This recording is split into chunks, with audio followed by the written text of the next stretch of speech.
ऋषिराज मेहर जी उड़ीसा से। राधे राधे महाराज जी। महाराज जी, श्री गुरु गीता माता और गोविंद जी की अपार कृपा से हमें चौथी कक्षा से ही श्रीमद् भगवत गीता जी को अध्ययन करने का अवसर प्राप्त हुआ। महाराज जी, उनकी कृपा से 4 साल निरंतर अध्ययन फलस्वरूप गीता जी के सभी अध्याय के लगभग सारे श्लोक कंठस्थ हो गए, परंतु उनके अर्थ समझने में अभी हम असमर्थ हैं महाराज जी। कोई बात नहीं, बिल्कुल अर्थ की चिंता मत करो। आप जब एकांत में बैठो तो गीता जी के श्लोकों का उच्चारण किया करो, पाठ किया करो। धीरे धीरे थोड़ा और बौद्धिक विकास जब होगा तो अर्थ समझ में आने लगेगा। आपको गीता जी जितनी कंठस्थ है, कम से कम एक दिन में एक बार तो पाठ हो ही जाना चाहिए, नहीं फिर आगे चलकर भूल जाओगे। रोज पाठ करो और जितना समय मिले नाम जप करो। आगे चल कर के श्लोक स्वयं भगवत स्वरूप है, आपको खुद समझा देंगे। जो हृदय में अर्थ प्रकट होता है वो अपने आप भगवान देते हैं। इसलिए नाम जप करते रहो और गीता जी का पाठ करते रहो। धन्यवाद, बहुत छोटे बच्चे हो। पूर्व जन्म में कोई तपस्या रही जो इस जन्म में इस अवस्था में आपको ये भगवत मार्ग मिला।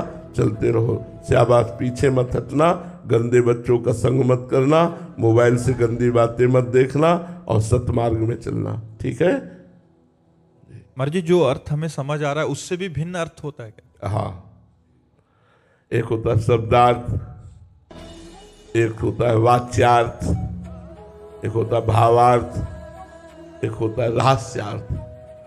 तो जो भजन करने से प्रकट होता है वो रहस्यार्थ प्रकट होता है। जो भाव में डूबने पर आता है वो भावार्थ होता है। जो संधि विच्छेद करने पर होता है वो शब्दार्थ होता है। और जो वाणी के द्वारा मिलान करके अर्थ किया जाता है वाच्यार्थ होता है। तो काम लायक चीज तो भावार्थ और रहस्यार्थ ही है। भावार्थ भजन करने से ही आएगा, भावार्थ ऐसे नहीं आता। गीता जी जैसे भगवान विराट है, ऐसे गीता जी विराट है, क्योंकि वो अनंत ज्ञान संपन्न है, इसलिए और है। कोई ये नहीं कह सकता कि मैंने जो टीका लिखी इसके आगे कोई लिख नहीं सकता, ऐसा नहीं कह सकता।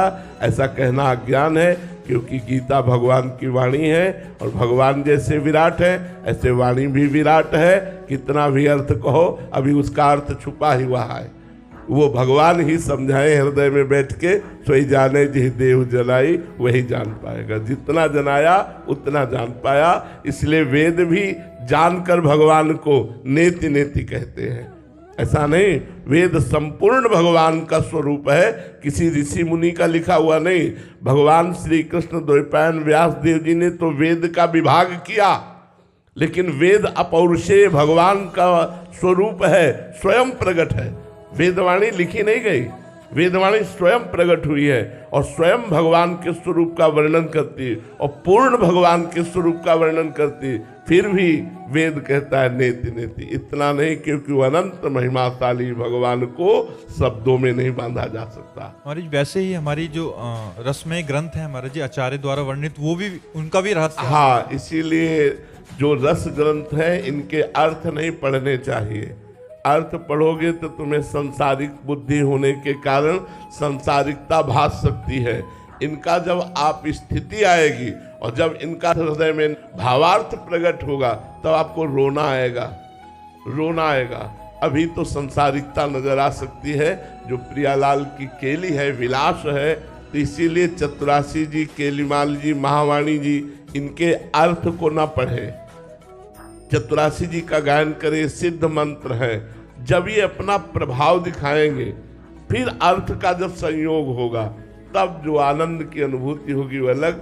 नहीं तो संसारिक बुद्धि होने के कारण संसारिकता आ सकती है अर्थ पढ़ने से।